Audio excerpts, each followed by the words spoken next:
music is funny. And as adults, like, I don't think we give credit to the notion that the music itself is funny.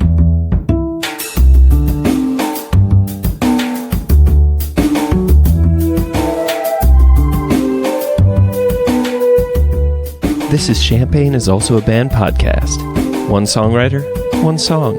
I'm Sven, your host for a journey into the music of Champaign-Urbana. Recorded in the Blue Box studio with a songwriter from the Champaign-Urbana music scene, past or present. Champagne is Also a Band podcast is proud to be a part of the Champagne Showers Podcast Network.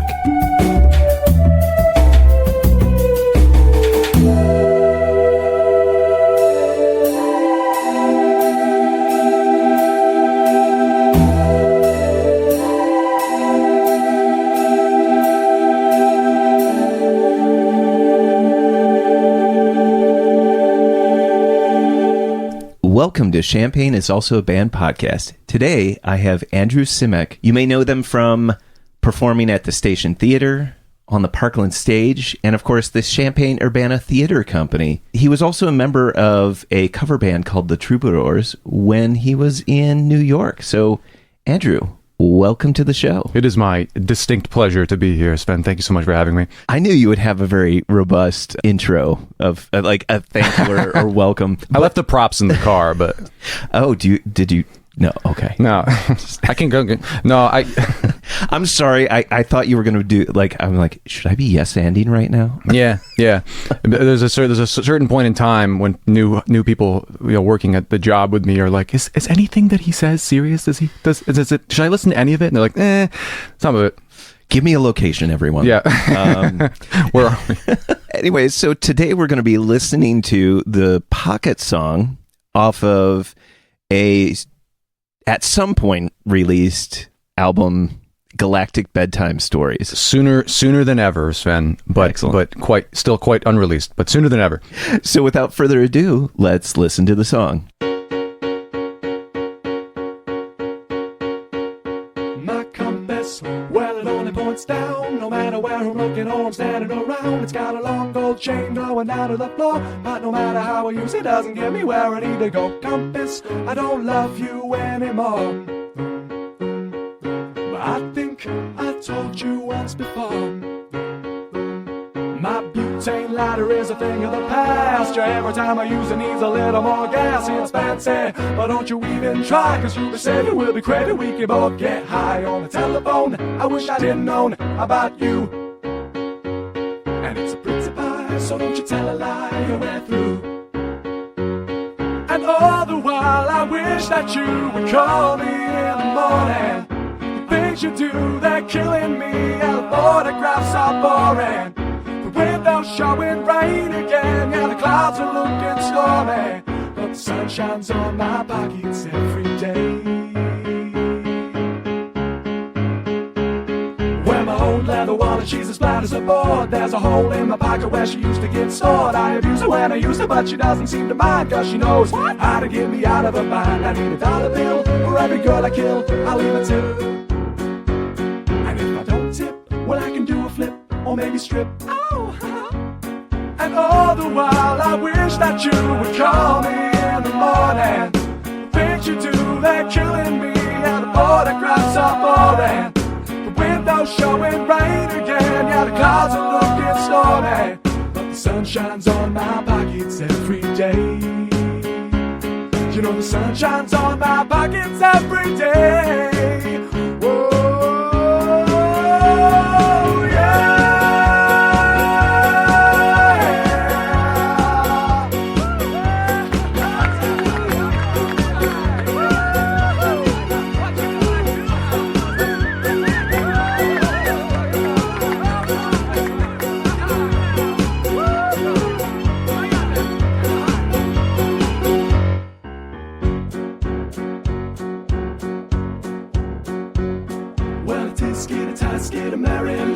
Standing around, I had nothing to do. Took a little blue pill, then we started to fly. And 30 minutes later we were touching the sky. And it's a Scooby-Doo and a Mary Lou with me.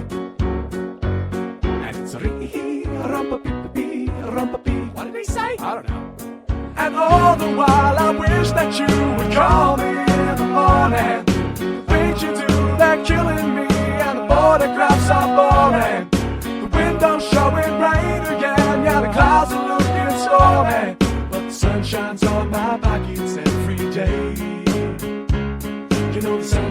on my pockets every day.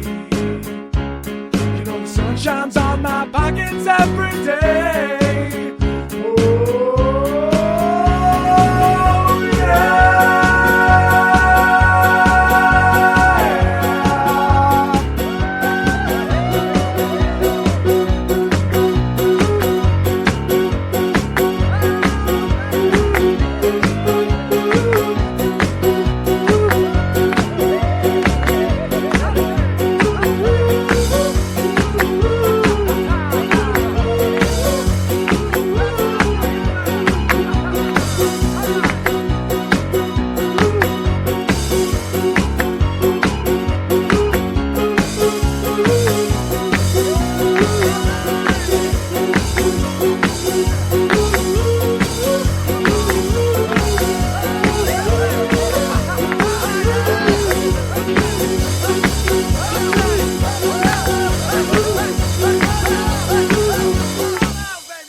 Welcome back.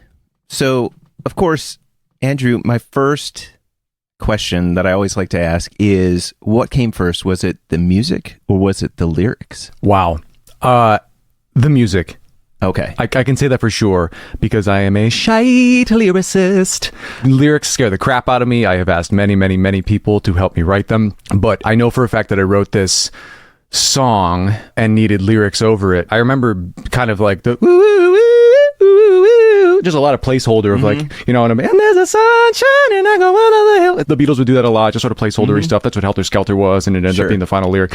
And I was doing that, and a lot of it ends up being the final lyric as I'm doing it. But I remember distinctly, I want to say this is probably really early on to getting my first ever 88 key weighted piano.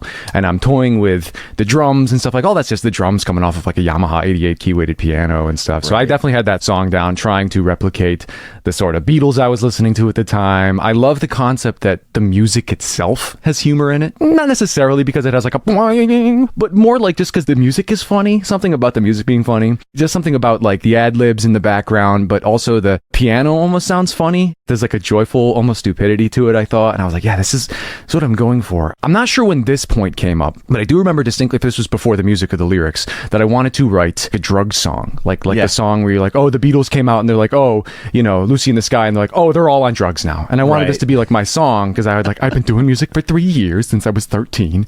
And I wanted this to be the song where like my grandparents hear it and go, we're on drugs now, oh jeez. But I didn't do any drugs, so I'm throwing darts at a board I've never seen. Right. Yeah, I didn't know how to exactly make that point where it does sound like someone trying to make reference to drug things, but not knowing necessarily, like it's exactly not really landing exactly, but there's still a sense of, I don't know, kind of the Salvador Dali kind of subconscious kind of things popping up. And twist my mustache. You know, I was thinking about, you started off with a piano. I don't mean to make this sound rude, but why did you land with a G flat as the key? Because it was originally in G.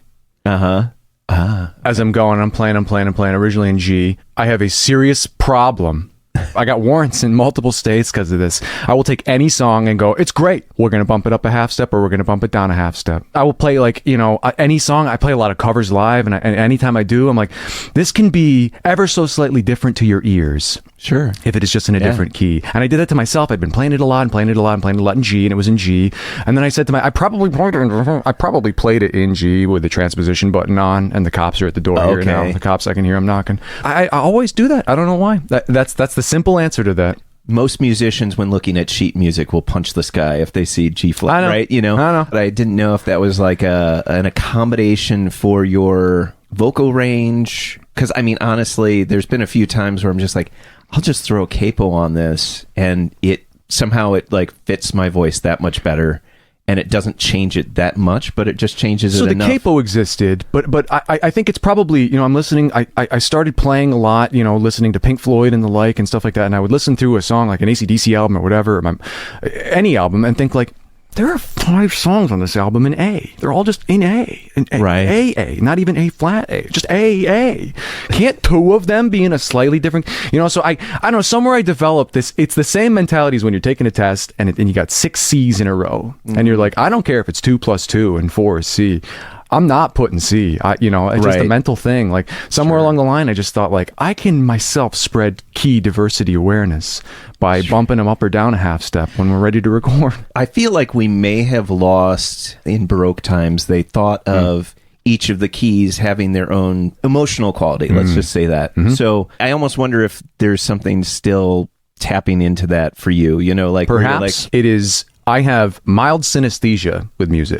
So I used to think that I had perfect pitch, but actually what it turns out is I have like relative pitch related to a bank of senses and colors mainly. So every single key, when I am aware of it, especially if I'm playing it, very much comes out in my ears as a specific color. There very well may have been, Sven, a slight element of like, I just don't like the color. G is a sort of brown to me, only because of it ends up being a sort of cowboy chord a lot of times. Cowboy, brown, west, wilderness. I'm not sure why, but G ended up on sort of brown, whereas F sharp is sort of like a purplish brown, sort of like a flesh-toned purple kind of thing. I don't know. It's hard to explain, but I love a flesh-toned orange flower. I think is particularly extra beautiful. Just the concept of like something is like of the palette of flesh-toned, and maybe the F sharp, the G flat has a slightly more synesthetic view of that to me. Sure. Because I do have a little bit of that. So when you say like old keys, I used to think like A is green for me, B is deep purple, whereas B minor is like slightly reddish purple. All of them, they've all sort of had their own thing. And I'll sometimes listen to a song and see the color, but sometimes if I don't know the key per se, I won't necessarily see the color. But as soon as I know that key, it's weird. I'm just like, this song is blue to me now.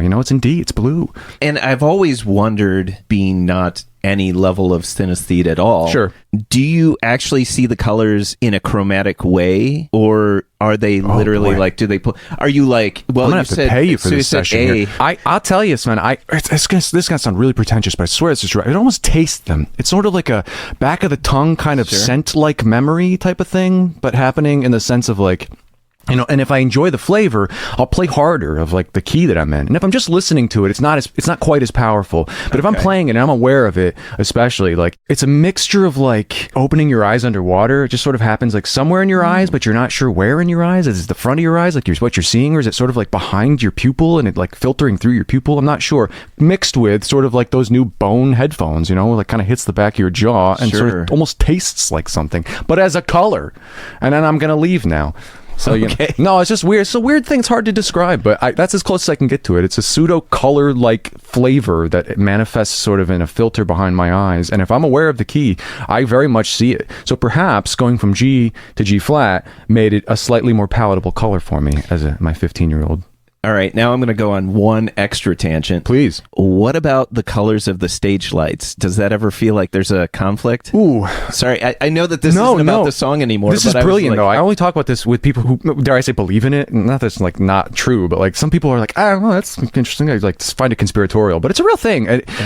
The stage lights don't bother me. I'm not sure. I don't know. They are tangible and physical. They're light manifested through really electricity and heat versus, the sound element of light. And I don't know where it came from. I would love to think that it came from a spider bite, something fun, something that I deserved and was gifted to. But I think it's just a matter of like the way I perceive, sound and music. A computer mouse bite, maybe. Sorry. While I was on Napster, downloading maybe. Weird Al. I wanted to kind of get a concept of how you see writing music and also how it fits within the whole spectrum of the music that you create or play. And you don't have to divulge how old you are now, but this was written when you were 16. Yeah. I think about the things that I was trying to write at 16, and they were not very solid at all. You said that you started at 13? Yeah, more or less. So what happens is my family, the 4 of us siblings, my 3 brothers and my sister, whom I love very much, they're amazing. They all get a keyboard for Christmas. It's for everybody. I'm the only one that plays it. So I'm playing for about a year at 12 to 13-ish, and I'm 13 and change. And my grandfather passes away in 2008 or 9, I believe. And my grandmother said, I know you've been playing music. Would you play at his service? Would you mind playing at his service? It would be a really beautiful tribute. Nowadays, if somebody passed away, I'm thinking like, I'm going to be giving the tribute. That's what I'm going to be doing. And I almost assumed that, for better or for worse, if it's somebody care. It hasn't happened in a long time, but just hypothetically. But back then it was sort of like, Grandma asked me to do what? And she was like, yeah, she wants you to play my grandpa's funeral. She wants you to play I Can Only Imagine. I Can Only Imagine. There's a whole movie based on that song because of like the uplifting nature of it. It is not my flavor now, full disclosure. And it never really was, but I was asked to sing it. Right. And I was like, okay.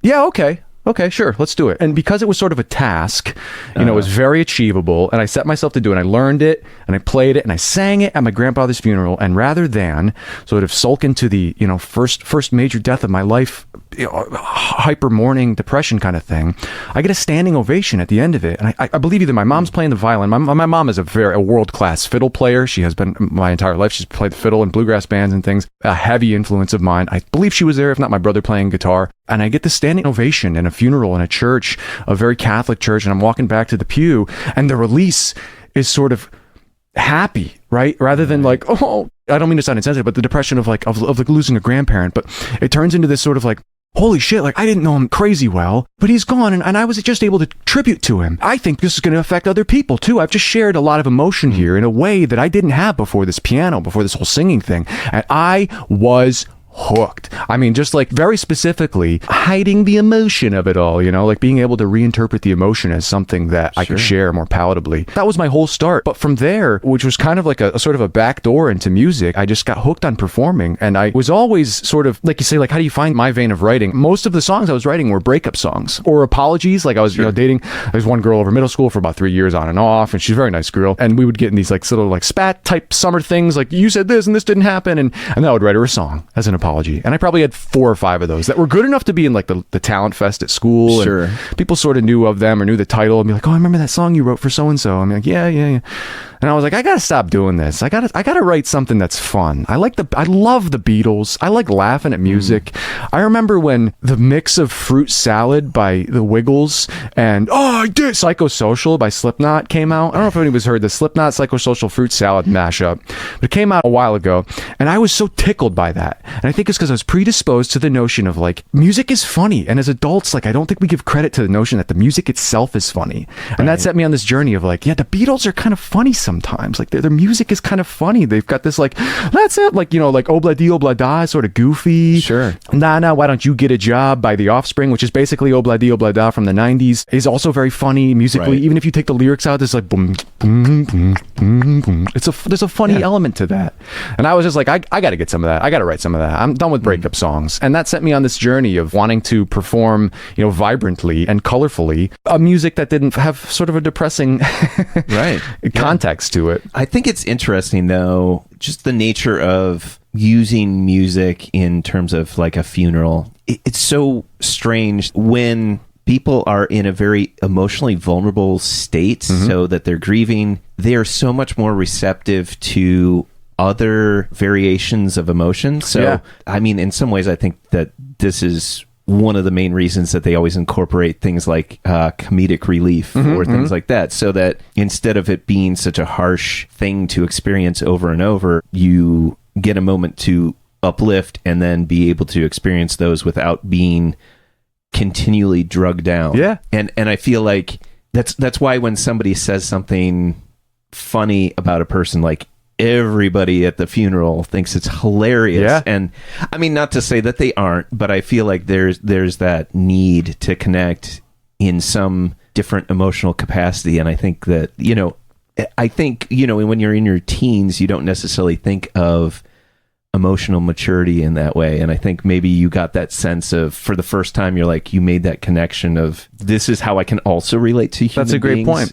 But, so I guess this sent you down a road of like, I want to make music, and then the process of writing breakup songs or sad songs or I'm sorry songs. I can see where that could get a little tiring, and the ability to experience different emotions through song is definitely a very theatrical thing, I think. Yeah. I consider myself very empathetic to the point where I'll tell people like, oh, listen to this song, and it'll be really depressing. And I've gotten good in my 30s. I've gotten good at being like, oh yeah, hey, just so you know, let's not listen to this whole song, because I kind of take on the emotion of a song that I'm listening to, and I don't want to listen to a depressing ballad here in the middle of this store with you or whatever, And like, I've gotten good at sort of defending people. I can't do it, Sven. I'm really like, when it comes to ballads, One thing that people close to me might know is that I cry involuntarily at bagpipes. The other side of my family, grandfather had, and we were born on the same day, his funeral had bagpipes at the very, very end of his service when he had gotten to the actual ceremony. And I am still wiping away tears from that. I mean, it gets me harsh. Bagpipes that are meant to be funny will get me sometimes. Just if there's something about the timbre, it just like a wet finger around a crystal glass, it just hits my heartstrings and I can't help myself. There's something about wanting to express the emotion of joy through music. Dare I say, even if it's a lie, as depressing as that sounds, like right now, I would probably write comedic music as well. I'm working on a song right now called "I'm Probably Going Home After This," and I want to play it at towards the end of songs. So people are always like, "Where you going?" I'm like, "Going home, dude. I'm fucking going home after this." Kidding me? Yeah. So I'll play that song, but I would be more cynical about it right now, for reasons. But I would still want humor to be there. I believe that other people take on the effect of music as well, and I wouldn't want to spread breakup music to people. I wouldn't do that at all anymore ever. Also, I don't want to be breaking up with people anymore either. I'm too old for that. I get that. Let's talk about the initial stages of writing this song. I feel like we've given the preface to what led you to this point, but you felt the sense of maybe an homage to the Beatles or Pink Floyd or any of those kind of the drug songs, but also to mimic. I don't know. Yeah, I remember specifically this point, Sven. I remember thinking to myself specifically, God rest her soul, I don't want my grandma to be the reason I don't write a song. I don't want we're getting high, or oh, this girl's looking like something that I've considered edgy, to not write it because my grandma's still alive and she's not now, so we're writing anything. No, I'm just kidding. But at the time I was like, I'm gonna write something that is just edgy enough that I will get it and appreciate it and love it. And I was like, what do I want to do? And I don't know where I settled on, but this concept that the Beatles are doing drugs now. Oh, Lucy and the Sky with Diamonds. These kids are on drugs now. I was like, I'll do that. And it'll be sort of, because they always denied Lucy and the Sky with Diamonds was about drugs. It was about his kid brought home a picture or whatever, and that sort of thing. Sure, John. Yeah. I was just like, this is the perfect song. When I was done with it, I was like, yes, I can show this to grandma and she won't know. She won't hear in the start of the second verse that I used the sound effect labeled aquarium, which is actually like a little bubbler effect, trying to mimic a bong, which I had heard once, I missed that. Of the Glorious Bong. It's in there. The second verse is before the well, a tisky, to tasky, to Mary Lou. In the background, there's a little sort of like a bubbler going on. Sounds like an aquarium. It's called, I think it's called aquarium filter or aquarium bubbles on the actual keyboard, but I was like, this is perfect. It's just like when you smoke a bong, and I was like, my grandma won't know what I'm doing with that, even the little blue pill line, are direct enough that I was like, I don't think she'll know it. I remember that distinctly being like so much of the flavor of writing this, and I was like, this is good. I'm thinking about not pissing off my grandma, but being conniving instead of breakup songs. This is it. This is the good stuff, I just remember the fun of it was just loosey goosey, it was just loosey goosey. At this point, there's almost a tradition of having the thinly veiled or veiled songs about drugs. Yeah. Bob Dylan, Mr. Tambourine Man, you mentioned Lucy in the Sky with Diamonds, and then there's also like Eric Clapton, who's just like cocaine. Oh yeah. Which is not. There's a commercial right now for I think it's for health insurance. I swear to God, using the song by Chicago, 25 or 6 to 4, which is very much about doing cocaine or ecstasy and like in the morning, and you're like, should I do more? Oh God, and they're using it for their insurance company. I'm like, they don't have any clue, or they don't care. I remember telling my mom, my mom was like, yeah, but you didn't listen to Britney Spears up there? And I was like, yeah, you got to hear her new album. It's really good. There's this song, If You Seek Amy or whatever. It's got this really good beat. She was like, what did you just say? The metaphor of If You Seek Amy had not hit me. Lyrics just went right over my head. And I was like, oh yeah. So I don't know, maybe I was hearing more drug and sex songs that were veiled, than I realized. But I thought that there was something funny about a very famous musician, which I was not, of course, but it's fun to cosplay. Sure. Basically, being subliminal, or allegedly being subliminal. And something about that subliminal drug thing led me to sort of like, I'm going to try to do that. And I was that's what I was after. But another big component of it is a direct rip-off, so to speak, of Paul McCartney's Hands Across the Water. Admiral Mosley notified me. The hands across the water. There's a break in the first chorus that goes to the Hands Across the Water that is sort of subdued but goofy. And then the end of the song goes to across, like pie. It's very goofy. There's like words coming out of nowhere, and you're like, what did he just say? That's really the main influence of this song, is Paul McCartney's Hands Across the Water. I could definitely see that. I think about how you put these together, I'm just curious. Let's think about the words. Okay. And of course, I did break this up into, you've got kind of the stanzas. There's like a verse 1, verse 2 in the first section before the chorus. Sure. Is how I see it. I don't know. You mentioned a third chorus maybe, but I think that one's the fourth to me. Yeah. I don't know. Because you have verse 1, verse 2, chorus, verse 3, chorus, verse 4, chorus. Yeah. And outro. I'll take your word for it. I took form and analysis for a reason, You kind of have this sense of anthropomorphizing objects or things to use as I don't know. And so you've got a compass, you've got a butane lighter, and you've got your leather wallet. Yeah. And I was thinking, I'm like, well, you've got the compass, which is your guide, and you've got your lighter, which is like your heat, and then you've got your wallet, which is support. And I was thinking about, I don't know if these were things you were thinking about, or did you just did you pull out some of these images kind of ex nihilo, like without going backwards? The wallet, very much so, was a real thing. I used to have, I had a wallet so fat. I've always loved jeans with flare, bell bottom jeans with flare.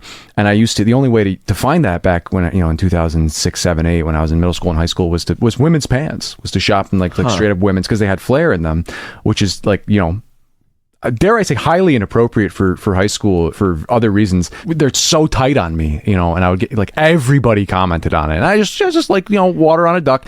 Eventually, I wore a hole into the back of my pants from my wallet. The lighter is very much so. I was like, well, drugs are actually you roast drugs like chestnuts, so you got to have a lighter in there. I did not own a lighter at the time, Sven, let me tell you. And the compass, I don't think I've ever touched a compass in my life, although I'm very fascinated by the concept of them, especially natural ones. They're just kind of, I don't know. At this point, I forget sort of when and where they came into but except for the wallet, they're just sort of like, I think the compass sounds good. The lighter you have to have if you're going to be doing drugs, and the wallet's a real thing. But I love anthropomorphizing objects to the point where I gave a tearful goodbye to my last phone before putting it away in my drawer when I upgraded. I was like, oh, you see your phone every 10 seconds almost these days. And it's like, oh, see you later, buddy. I'm never going to touch you again, Right. And I did. I haven't touched it again. So maybe that's where it comes from. I do anthropomorphize objects. I have a stuffed animal thing. Like if I think about people throwing away a stuffed animal, oh God, just like, sorry, oh God, that doesn't get you, but that gets me really like upset, because I'm like, I don't know if it's like a sense of like childhood or a sense that I'm just like, oh, it's just this poor thing that was loved and now it's getting thrown away and blah blah. I don't know, but like very Toy Story 2. Yeah, brutal. Oh, so much. It messed us all up. What brought about the chorus? Like, I feel the way that you structure is very methodical. That's why it's taken me years to release this thing. Yeah. So I'm just curious how you thought about, I mean, did you write the verses first, or is it the chorus first, or? I believe I just went in order. I was probably very methodical about it. So I was probably to the point where it was like, this syllable doesn't sound good here. And it's probably far less organic than it may seem. Because I stress over that a lot, especially when it comes to lyrics. I think when I really let the pen flow was in the verses, and I'm really like kind of being goofy about it, almost to the effect of like, if you've ever seen a show where they're like, we're going to let the kids design this musical. But eventually, like, adults have to come in and run the board, right? So I think what happens is I wrote the verses and it gets goofy as hell. And I'm like, this is good, man. This is really, really goofy and good. I do need sort of a tangible chorus. So I kind of like let the adults come in and run the board for a minute for the chorus. And the chorus is a little bit more like you're longing for a partner that you're looking for, whatever. At the time, I was very much so like, hey, baby, like, I'm doing that, rock and roll type thing. Well, it does feel like it is a turn. So here's how I interpret it. And I guess it's fair for me to interpret it how my brain interprets it. Of course. But I keep thinking of the chorus as the device to either explain why you're doing the drugs, or maybe showing the thing that you're doing the drugs to escape from. Oh, yeah. Because it's like, sometimes choruses exist in a song as either an adversarial or as a explanation function within the song. So sometimes the verses are you explaining what you're doing, and then the chorus is explaining why it's fucking up your life. And then sometimes it's like the verses, are just explaining a situation, and then the chorus is, I feel like I'm saying almost the same thing, but the chorus is there to help you empathize or hear the inner voice. So like the verse is the external and the chorus is the internal. Yeah. And then sometimes it's vice versa, of course. But I'd like to think of it in terms of that narrative. You know, you mentioned that it was this idea of bringing about kind of the adults, like giving the sense of the consequence or giving a sense of why you're doing what you're doing. I forget who said it. It seems a little too loose to be Bob Dylan, but it's somebody like Warren Zevon or maybe even a member of Pink Floyd says, they're asking the writer, hey, such and such about your new album seems like this. What does it mean? They said, I don't know. I'll tell you when I go on tour. And basically what they meant was like, the crowd will tell me what it means. And you've just given me like way more poignancy to this song than I've ever thought about. All I really gave it thought to was like, what does the music sound like if you're doing it? So everything beyond there, you know, sort of an accidental realization of it. You know, the thing I gave the most thought to were the rhymes and the bounciness and frankly like the ad libs and things to make it sound like the rest of it made sense. I know I wanted the chorus to be a little bit more grounded to give the rest of it a juxtaposed vibrancy to seem more colorful. And that's probably as far as I thought about it as that. That's a brilliant point. You know, if you want to direct the music video, that's a good point as far as like the chorus could belie what else is going on in the song. Yeah, I like that a lot. I'm going to let you know what my favorite part of the song is, and then I'd like to hear what your favorite part of the song is. So honestly, there's something about what I'm going to call the third verse. Well, my old leather pocket, she's as flat as a board. There's something about those first few lines and then up to out of a bind. They are such fun words to say, and they sound fun. There's a spot at which you could switch off your brain completely and just hear how the rhythm and the syllables form and create this kind of fun skipping, you know, kind of I don't know how to explain it, but like how I hear it in my brain is it's just like, it's fun. It's got something that somehow it speaks beyond just what the words, the lyrics, the music itself is portraying. It just has, it's very earwormy. I think I really enjoy that. Some of the things that I'm just going to throw in as, I guess, a runner-up. I do like your rhythm diminution in between like the end of the, I guess that's the third chorus, and then between after that verse, there's this weird moment. It may not actually do this, but in my brain, it sounds like it does this, but it sounds like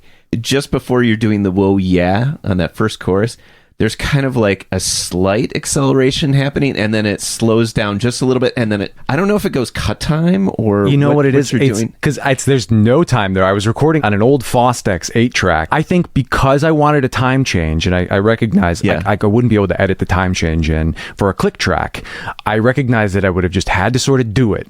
So anything that happens there is probably an organic sort of like, that's just kind of what my fingers did. I want to say I play piano, then drums, and then bass and accoutrement and other sound effects and things as far as building it. And that's really most of the instrumentation. There's not a ton of instrumentation. It's mostly like vocals and then piano, bass, and drums. But I want to say it was piano first, so the drums are just sort of following what the piano did to speed up at the end there, before it gets to that. I will say, Sven, I've always envisioned that moment as the top of a roller coaster, you know, where you're like, whoa, yeah, and you go down. Like, you get to a point where you've reached the top, and there's this sort of like, you know, on a roller coaster where you're like, oh shoot, did we stuck? Nope, we're not stuck. And then you go. And I love that concept. I love the end of Tusk by Fleetwood Mac that just turns into like sort of like people like raving in a field. And I've just always had this envisionment that like this sort of over the roller coaster gets people to sort of like jump and dance, that very like drug hippie dance that you'd see at bluegrass festivals. And you're like, is that person okay? And they're like, yes, they're okay. Not physically or mentally, but they are spiritually just fine. It hits more like a sitting in the front seat of the roller coaster. Yeah. Right? Because if you're at the tail, you probably get whipped around more. Right. But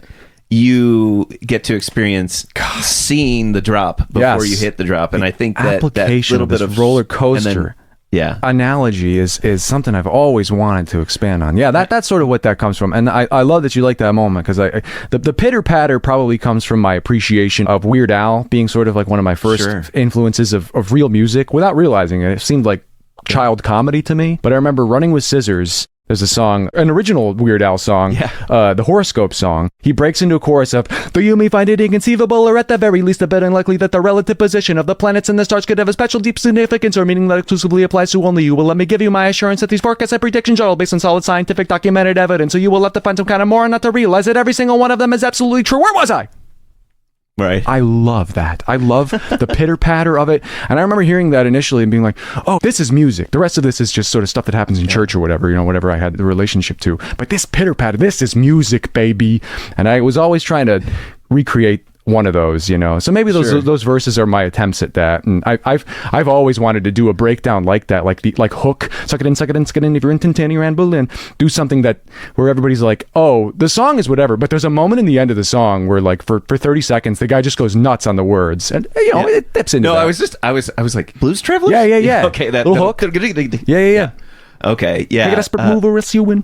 I guess, what's your favorite part of the song?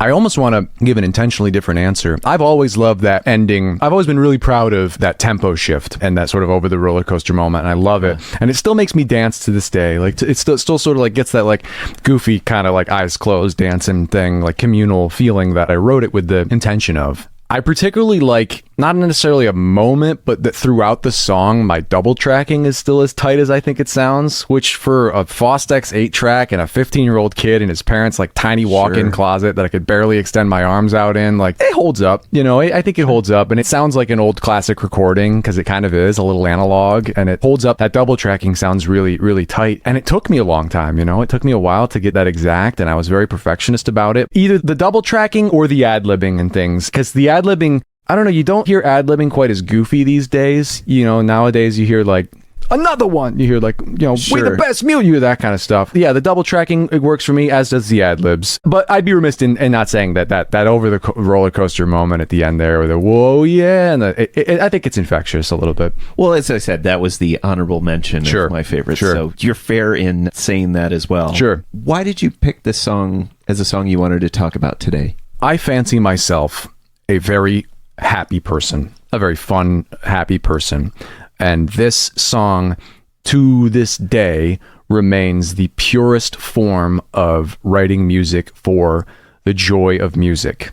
Writing music not because there was another song that I've been doing lately called The Hall of Fame that I wrote for my dad, who would reference things like it was really good, like our first ever family dog when he passed, like he's in the Hall of Fame, man, like something about like, oh, there's a Hall of Famer. So I wrote a song called Hall of Fame for Christmas, I believe, for my dad. I wanted that was very uplifting, but it's also sort of tied into the fact of like through passionate family tears, like, I love you, Dad, because I do. I love my dad. And I wrote that for him, and it was like, so there's sort of a, not melancholy or sad, but there's sort of a touching moment. This song remains one of the only songs that I was ever just like, let's just do nothing. This is for music. This is for stupidity. This is for me thinking that I can, that I too one day will do the drugs and having just stupid fun. I have to this day not managed to be as truly as mindless as that song was. And I love that about it.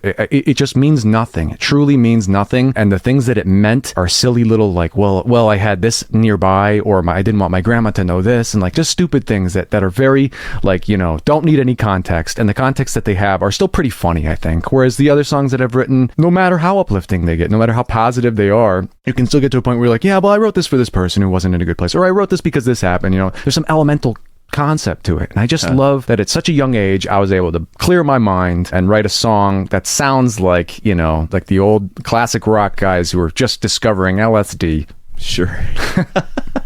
Well, this is one of those songs that you're almost constantly chasing that high, right? Like, yeah, that's unfortunately true. It's sometimes the pursuit of trying to recapture something yields some beautiful and amazing things as well. And it has. Another part of this, Sven, is that it's one of the last songs that I recorded on Fostex, because I went to school for music production. So shortly thereafter, they were very much like, here's the standard. And I had to do all these industry standards, which are very digital and very complicated. And sometimes, like new video games, almost present a menu of options that is overwhelming. And I'm like, I don't even know where to go here.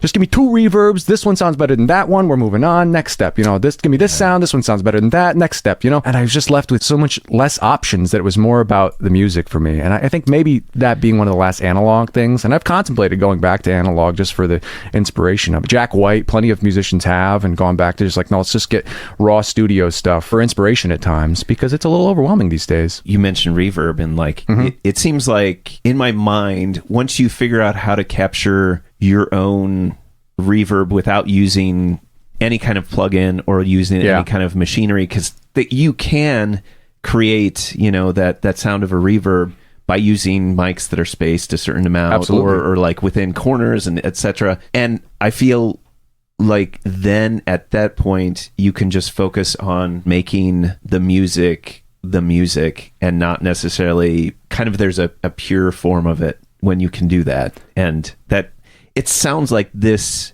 piece captured that element. It was just straightforward. All that really needed to carry it was the piano and the vocals. And you know what I mean? Like you kept kind of putting hats on hats in the end with the adverbs, especially in clap tracks and things like that. And I remember specifically, the song is done. It's finished. What you hear now is the result of me hitting, bounce and print, when my dad, at probably 1:30 in the morning, slipped a piece of paper. He had been waiting in between tracks. You know, I'm in there going, ooh, ooh, ooh, ooh, ooh, ooh, doing clap tracks / ooh tracks and adverb tracks in the back, because I've only got eight or 10 tracks to make as much noise as I can there, double bouncing and so forth. And he slid under the door. He slides a note that said, "Hey, buddy, so sorry, 1 a.m. bed, ? Love you." Something to that effect, and he had waited in between takes to slide it under there even, and they were just like, they're just like, "Oh, we want to go to bed, but we don't want to interrupt this." And that was so beautiful, and I don't think I even realized that at the time until moments later. Did you save that paper? I didn't. No, I should have. But I mean, I would have. Thinking about that, I would be like, "Oh, that'd be cool to just look at that." Like give it 10 years and then pull it out of a box later, and it'd be a Horcrux. Yeah, I would explode if I saw that. But it was definitely. I vividly remember that just being like, "What the heck?" It almost startled me. I was like, "What the heck is that?" And they were just so respectful, and it also sort of was like, like in a movie where you're getting kissed, but it turns out like somebody's like, Andrew, and you wake up and your dog's looking you in the face. Like this paper slides under the door, and I'm like, oh shit, that's right. Like I'm on planet Earth here, not right. Planet making music, baby. But I was for a long time. It was beautiful, just lost in there. Champaign is Also a Band podcast is proud to support Jubilee Cafe. Jubilee Cafe is a free weekly meal program at Community United Church of Christ, 805 South 6th Street in Champaign, Illinois.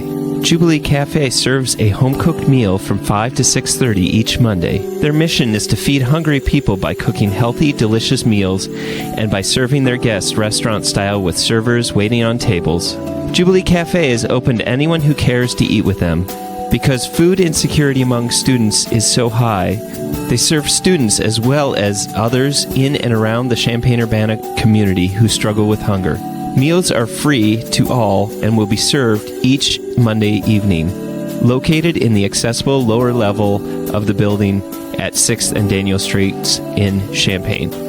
For more information on the meal or how to volunteer, go to the Jubilee Cafe CUCC Facebook page or email them at jubilee.cafe@community-ucc.org. That's jubilee.cafe@community-ucc.org.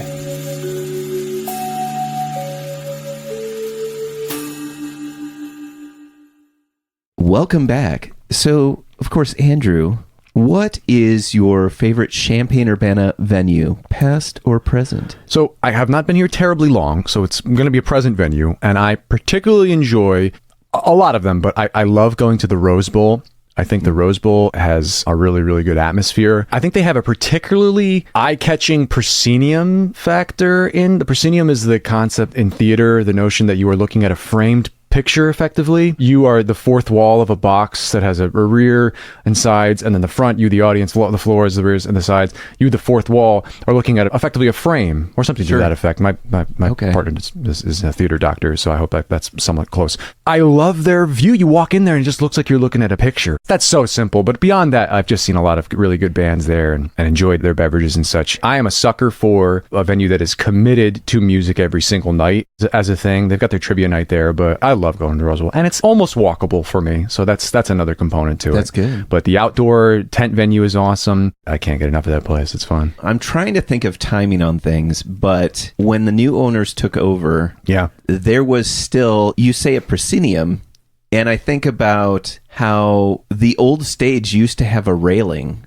Oh, yeah? So there was like a railing up on the front, like all along the front. Oh, excellent. And, I don't know. I mean, it sounds the terrible, reviews but- are kind of mixed on that. Well, I think it was nice for if you wanted to, set your drink down. But yeah, but it's Talking about like an old timey like a farm fence kind of railing, or it was more like waiting in line for a roller coaster. It was like a flat handrail all the way around. Which I mean, please at me if I'm wrong, but sure, just kind of a flat 2x4. Now, of course, that was several years ago, so maybe that was. But I imagine it as like a flat 2x4 all the way around on the top with a few legs that were coming down. Okay. So kind of like a fence, but not fenced. Sure, off. sure. But yeah, I just think about how many improvements they've made to like the sound system, the decor along the back that used to have more posters and NASCAR and beer signs. Sure. And now it's that more of the sound dampening or sound diffusing back. But they've made it into such a great sounding venue without really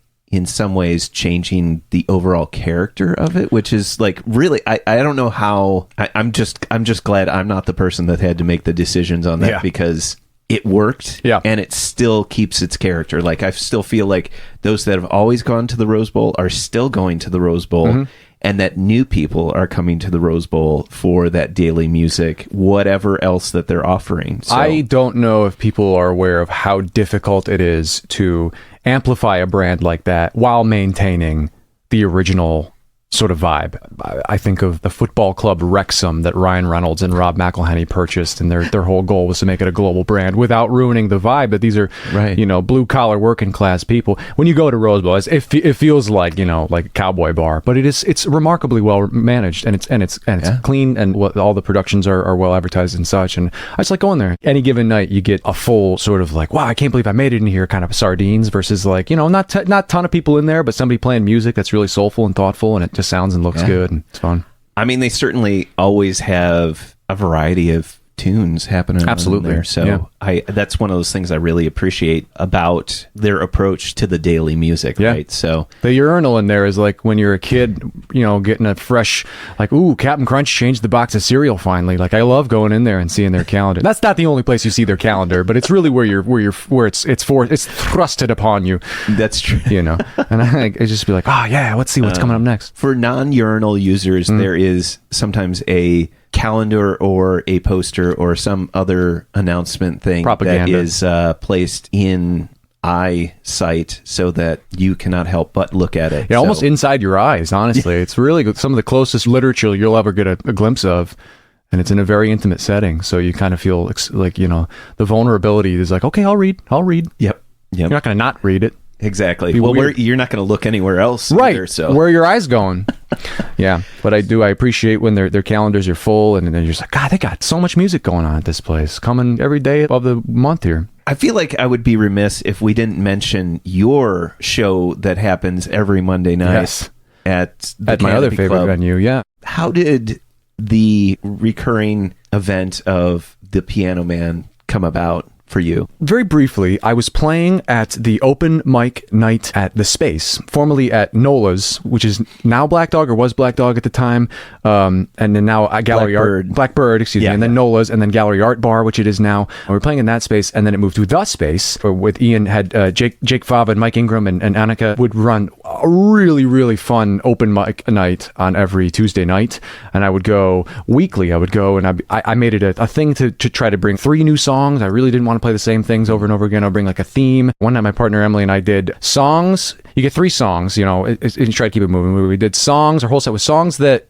a character would be slow motion introduced to at the top of the stairs in a rom-com. I remember that. Yeah, so it was like Kiss Me, and we did like songs where like someone comes down and like, oh, and you get the gasp, and the nerd finally looks pretty at the top of the stairs. Sorry, that's really harsh sounding, but you get that vibe I'm talking about. So that was the set list theme, and then eventually I was like, I'm gonna start playing my own stuff, and I played the Pocket song, and I played stuff. And I believe you saw me a couple times there, and I would play some of my own things and try to be that sort of that really cartoonish character that I advertised myself as. And a couple of people noticed me, Mike Ingram, and a few people said, hey, your music is really diverse. Yeah, so you play a lot of stuff. You've got a lot of energy. You've got really good crowd interaction. You remind me of The Piano Man, a gig that years prior used to be a weekly thing at, I believe it was at Canopy, or not Fat City eventually, but I believe it was always at Canopy in several iterations. I think this is the third iteration of it. Pretty sure this is the third iteration of it. The original iteration of it was 12 years ago now. It was a little while ago, and it was just one guy and a piano, and he would just play everything under the sun. And I guess he kind of just abruptly stopped doing music, just had a life change, and sort of just lights off, you know? As I understand it, this night was all the rage, you know, people wouldn't miss it, and it'd be like, you know, doing the same kind of things every week, like the, you know, like the typical standards, typical toasts that he would do every week.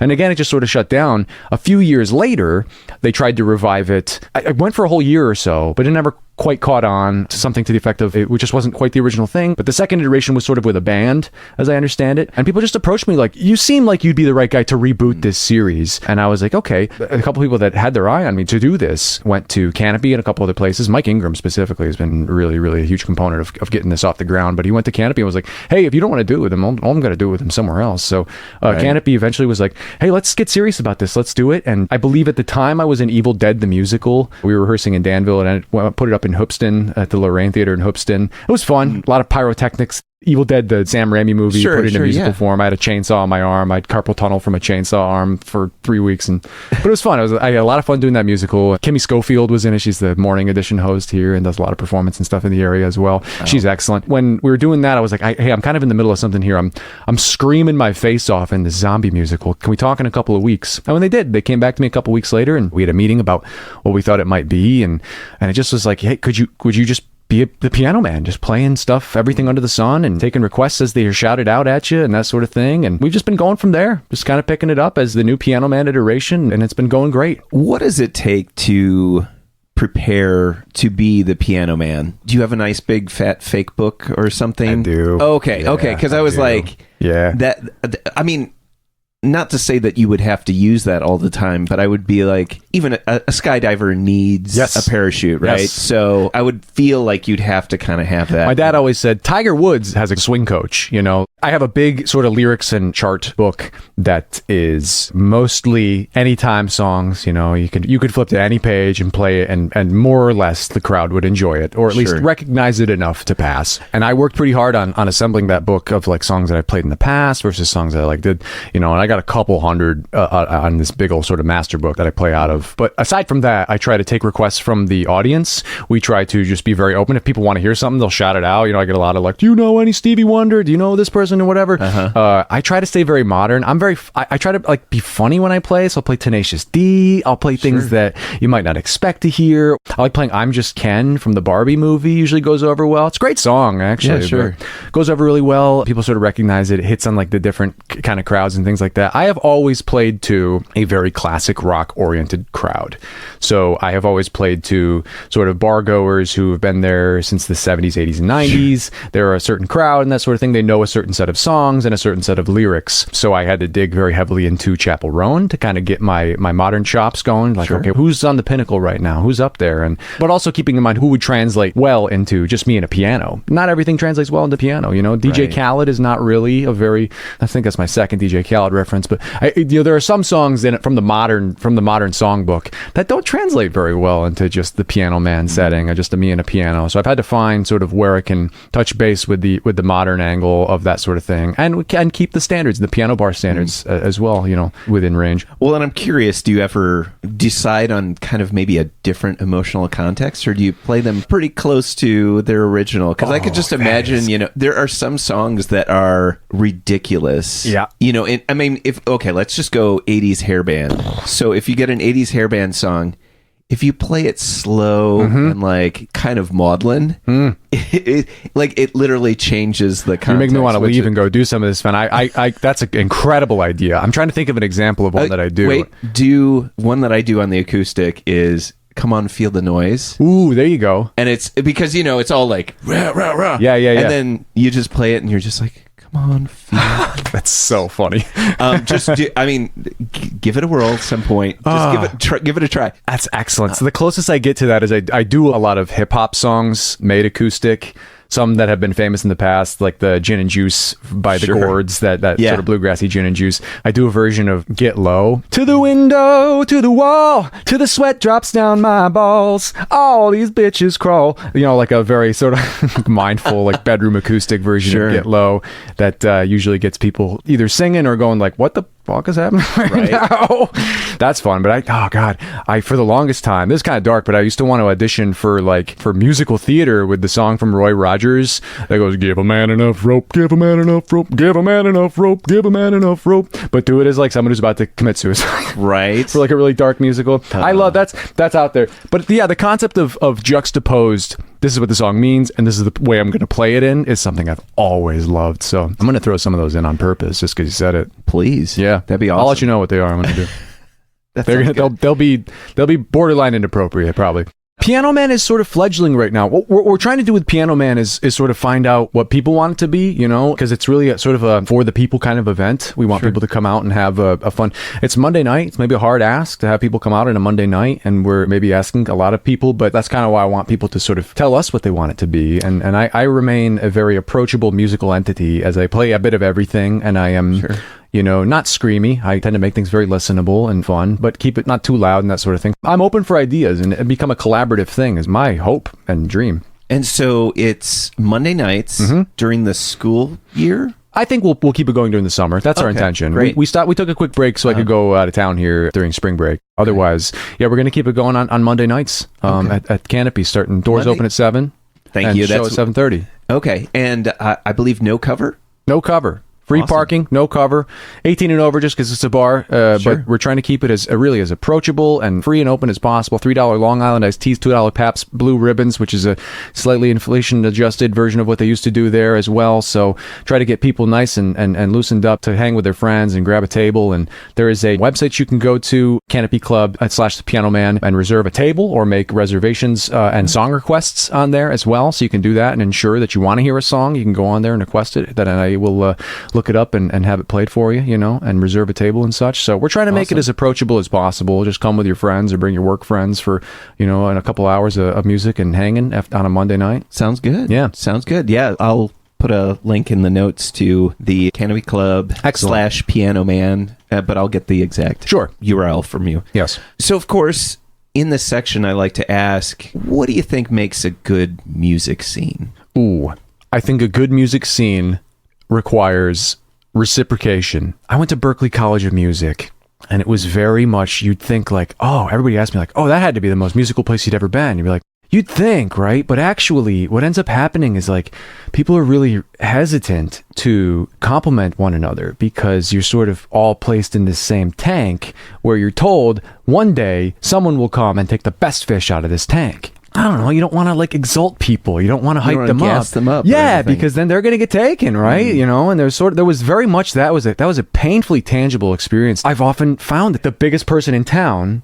you know, or one of the best, you know, best musicians in town, notable or most performing or most prolific, what have you, is at someone else's gig, just exalting it and their presence there, validating it. And I understand that sometimes like that isn't possible because some of the busiest people on the planet and some of the most unavailable people on the planet are performers and such. But at the same time, I do think that like when there's a community of it that reciprocates itself, I find that incredibly freeing. I think people find that they're like, oh, like, you know, like the audiences is one thing, but like, you know, it's another thing when, you know, like magic for magicians, you know, like it's a very different thing when you watch it. Like music for musicians is a different thing. And when I play something, I'm like, that was more for musicians. And like the people, the audience, maybe they got it, maybe they didn't. And I'll play the same thing with some musicians there, and they'll be like, that was really cool what you did there, man. I really appreciated what you did with, you know, you played this and then you segued into that. That was really cool. Like, so I think the reciprocation there can sort of sometimes pad or soften the blow of maybe the audience isn't quite working because it's a local scene, but if it reciprocates itself, it keeps you going, and it keeps people sort of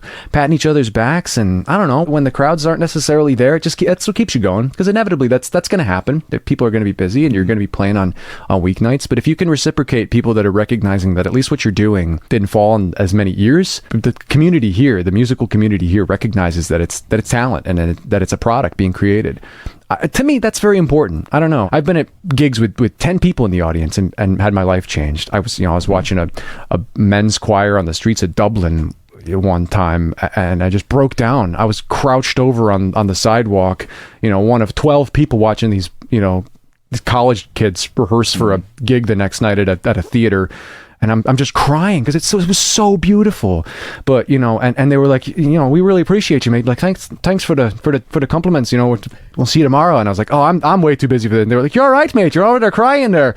And I just something about it, just the experience of it. But I recognized that they appreciated that, somebody was here, because not a lot of people on the street watching them, but somebody appreciated them so much. I was broken down in tears, and they all came and shook my hand. So there's a reciprocation factor of music that I think is really important and keeps people going in times of, recently with COVID and things like that. The crowds haven't been the easiest things to draw. We're hopefully beyond that, but that's an element to it. But I do think that is a huge component, because I've been in musical communities that were beyond musical, like Berkeley, absolutely beyond musicality, and the bank there was truly insulting to other pools of talent, and it was hard to connect musically because people were very much verklempt, a little closed off. Not entirely, but more so than others. And I find that when I get into a community like this one is, where they're like, hey, I loved you doing this. Can you come out and see this? Hey, we saw you here.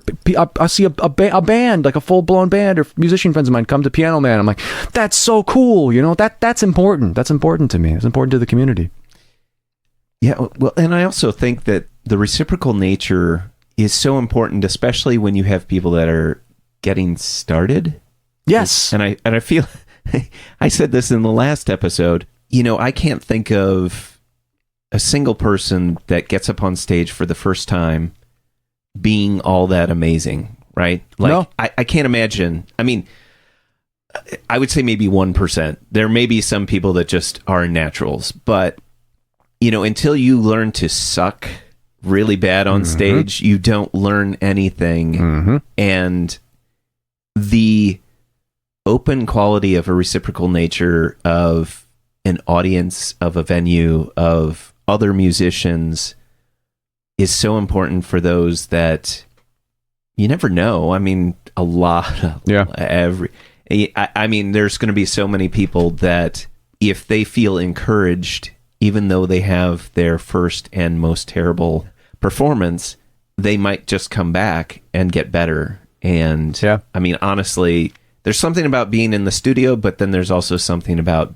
being live and vulnerable. And until people learn that, it doesn't really land as well. You know what I mean? Yeah. Like, that's one of those things that I feel like our Champaign-Urbana community does really well, of like, we're here to learn, we're here to get better, we're here to support each other. Yeah.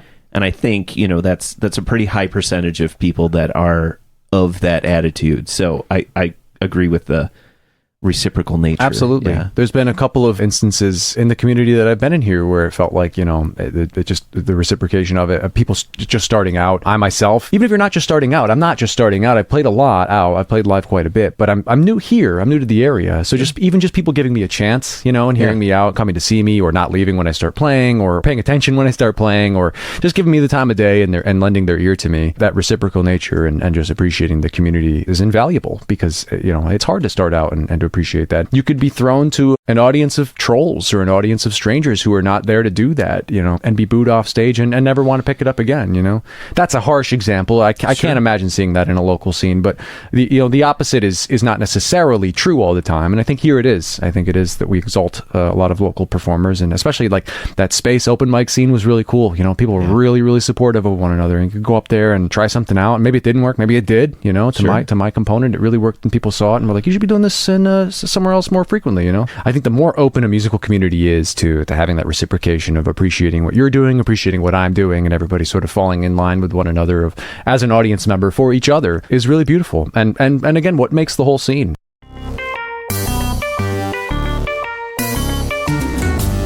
Champaign is Also a Band podcast is proud to support Exile on Main Street. Exile on Main Street, located in the old train station building at 100 North Chestnut Street in downtown Champaign, has been helping to build record collections since 2004. Carrying a wide array of new and used LPs, CDs, and video games. Exile on Main Street has something for just about any music enthusiast and old school gaming devotee.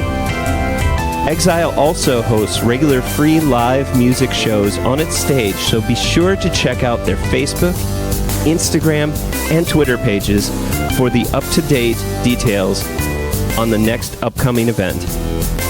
Open 7 days a week, they can be reached by phone at 217-398-MAIN. That's 217-398-6246.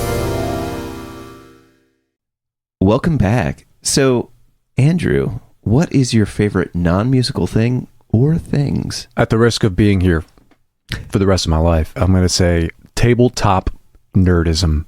I have around my neck at this very moment, potentially jingling in some takes, is the Millennium Puzzle, which Yugi Moto solved at the start of Yu-Gi-Oh! To release the spirit of Atem, the pharaoh, to come control him as the king of games, the heart of the cards. I'm talking, of course, of Yu-Gi-Oh!, the sort of Pepsi to the Coca-Cola of Pokemon, which I was also very much into. Digimon, you know, which was sort of these like nerdisms of card games and things like that, which led to an appreciation for me of the media, of course, anime and manga and that sort of thing. But now, this is a long-winded answer, Sven, but I think I'm going to settle on like board games. And again, like tabletop nerdism. I have been, for the past 10 years, violently addicted to board games. I was in a cover band, as we've mentioned, called the Troubadours. Shout out, boys. How we doing? When we would just play all over town, we would play covers and things like that, and just a well-respected, like, nice rock and roll band that people would come and dance and have fun, and we did pretty well for ourselves. And then I remember one practice, they were an existing project, and I had just joined a years old existing project. You staying to play afterwards? I was like, what are you playing? They're like, oh yeah, we usually do like Mario Kart and stuff. And I was like, yeah, sure, I know Mario Kart. But I was not a huge video gamer. I played a lot of Guitar Hero, cause like musical and stuff like that. I played Halo. I did play video games in my day, but I was more into like the kind of niche video games and things. But these guys busted out Ticket to Ride Europe, and we played a game of Ticket to Ride Europe, and it was the sort of first time in a long time that I played a nice, like, solid, like, board game. But I used to love them. We used to have board games growing up. My dad taught us some, like, nice board Guess Who and like the Simple Clue and the simple ones and stuff like that. We would play them all. But I played this Ticket to Ride Europe. Ended up winning on the last turn with like a nice train connection, you know, and like I like low key celebrating with these guys. We had a great like extra like 2 hours with these guys in a hazy, like, you know, dining room table setting, and it was so much fun. They were like, yeah, see you later, and I was like trembling with addiction now. I'm like, see you later, guys. You know, as I venture off into the world and go ahead and Google everything board games, you know, because I had been predisposed to it with board games that I had loved as a kid and stuff like that.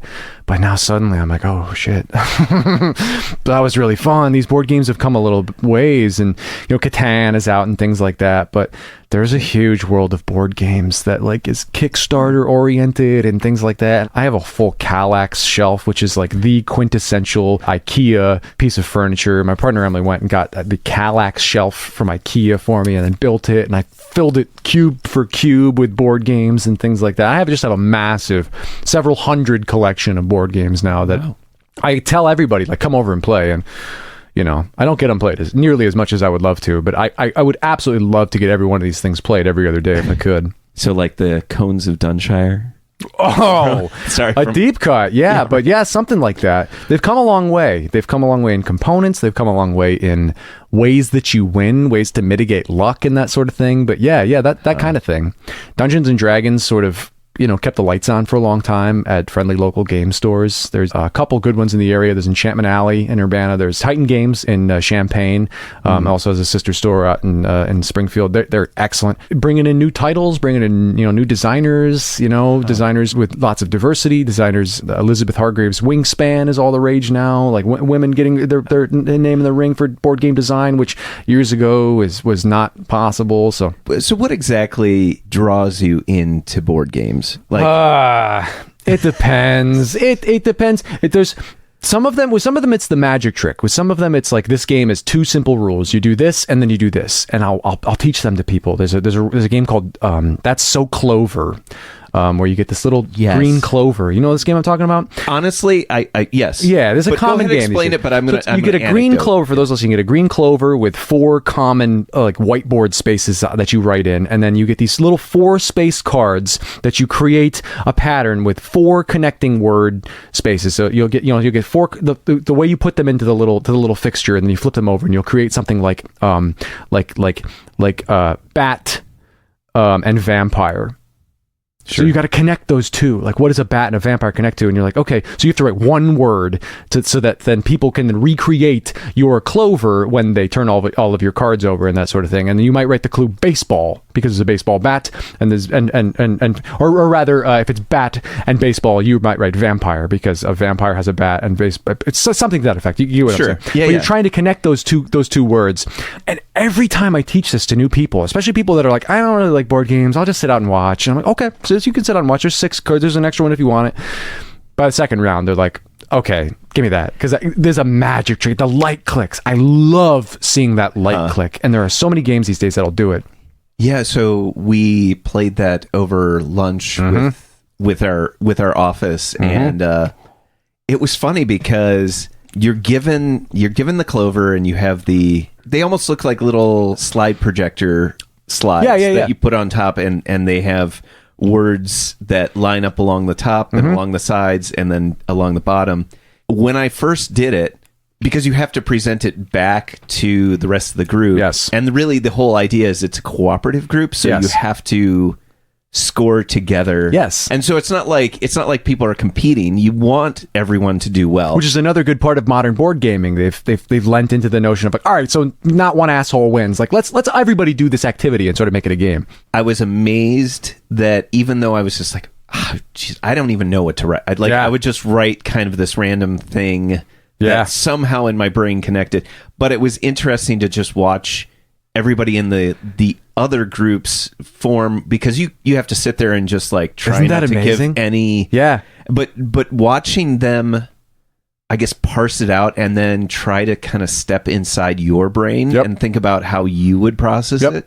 Honestly, I was like, they're not going to get any of these, and I think they ended up getting like 3 out of 4, which I was like, most of them. That's pretty amazing, because I bad. think you get one try to get all of them, and they got those 3, and I was like, okay, well, these are the wrong ones, and then they were like, oh, and then and it the worst part of that game is when you're sitting there and they've got it right. And you just want to be like, yeah, you got it, don't stop talking, shut up. Yeah, wait, but what do they mean by nurse? Yeah, and they're like, well, let's restart the whole thing. You're like, no, you got the whole fucking thing, stop. Yeah, but I mean, honestly, it's funny that you brought that up, because like I would think that I'm not, the only other one I can think of is I'm like bananagrams, but that's like, but like I don't do a lot. But that's one that I actually knew instantly when you said it, and I'm just surprised you brought that up. But well, it's one of those. If I'm going to a crew and I'm like, I don't know, they're not gonna know. I'll put Clover in there, and they will. Clover's one. Just One is another one by the same company, Repos, and you get this. Everybody gets a little whiteboard tray, and whoever's turn it is draws a card and puts it up to their head, and they've got 1 through 6. It's just random letters, and it'll say like dog, or it's like magnet, or it'll say like like Roosevelt, and you say like 1 through 6, and you say okay 5. So everybody looks at the card, and they have to write a word on their little whiteboard that is just one word that will get the person to guess the word that they just declared on the card. So if they say 5 and the word is volleyball, someone might write, someone might write beach, and someone might write net, and someone might write Olympics, and another person might write beach. So then before the person guessing sees the clues, everybody shows each other the clues, and there can only be just one, hence the name of the game, which is like a quadruple entendre in this game. Only just one of the clues. So beach, which was written twice, gets canceled out. So now I'm just looking at net and Olympics. Net Olympics. Can I get volleyball from net and Olympics? Possibly, probably, because I'm very smart. But we'll see. I'm just kidding. But it's that sort of thing, and that's the same game. It's by the same company, I believe, by the same designer. It's a French designer. I can't remember the name right now. But Repos is the name of the company. If you like Clover, you'll love Just One, and it's that sort of thing. I found so many connections. When I first moved here in 2019 from upstate New York, I brought a couple of these games, and Titan Games down in Champaign was doing an open board gaming night. Sure. And I brought a game that I really just wanted to share, a little filler game that I wanted to share called Draftosaurus, which is a dinosaur game about drafting these little wooden dinosaurs. And you take a handful of them and you draft, and you pick one like a sports draft, and you're like, okay, we draft this dinosaur, and you put it into your little Jurassic Park pen, and you pass the handed dinosaurs to the next person. I know, I can see in your face you want to play right now, but it was amazing. And I played with these people. That was great, and then lo and behold, a couple years later, they're very close friends of my partner Emily, who they work with at the Urbana Library with her, and they want to play more games. And I was like, these two people want to play games with us. I was like, oh, okay. I think I played games with them at an open gaming session at Titan Games, and I absolutely did. There was just this I linked myself up to a community, even before music, even before the music community. I linked myself up to this community, going to open board gamings and be like, this is as nerdy and as vulnerable as I can be. If I'm going to meet somebody, I might do it here. And the community, it's hit or miss. The Magic community is not for everybody. I will say that, on air without shame, but it's a huge way of finding people. It's a shortcut to friendship, I find. If somebody likes the same game as me, it's a shortcut to friendship, and we're likely going to get along, I evangelize board games at parties these days because, one, because I hate small talk, not like this, but, and two, because I just find the magic trick of them, just seeing people's brains that think that they hate board games, going like, oh, that was actually really fun. I am so addicted to watching that wash over people. It's awesome. Andrew, thank you for being on the show and telling me about your song, The Pocket Song, off of the upcoming, at some point, Galactic Bedtime Stories. Telling me about the every Monday night show, The Piano Man, at the Canopy Club. Doors open at 7, and the show starts at 7:30. Also, what makes a great music scene, and, what your favorite non-musical thing is. So thank you so much for coming all the way out here. It's been a genuine pleasure, Sven. Thank you so much for having me.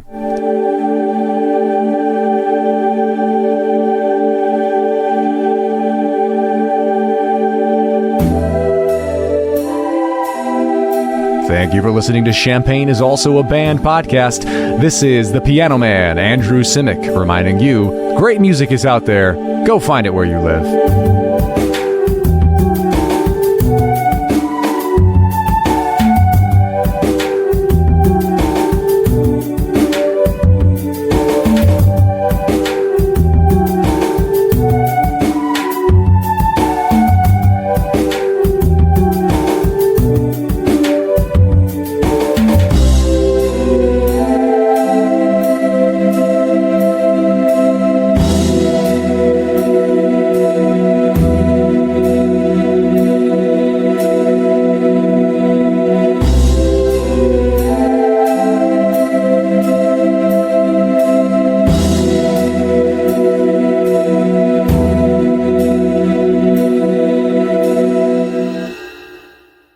Because I am a shite lyricist. That's a wrap. Champagne is also a band. You almost have an NPR voice. It's so good. Studio sounds bigger on the inside. Twist my mustache.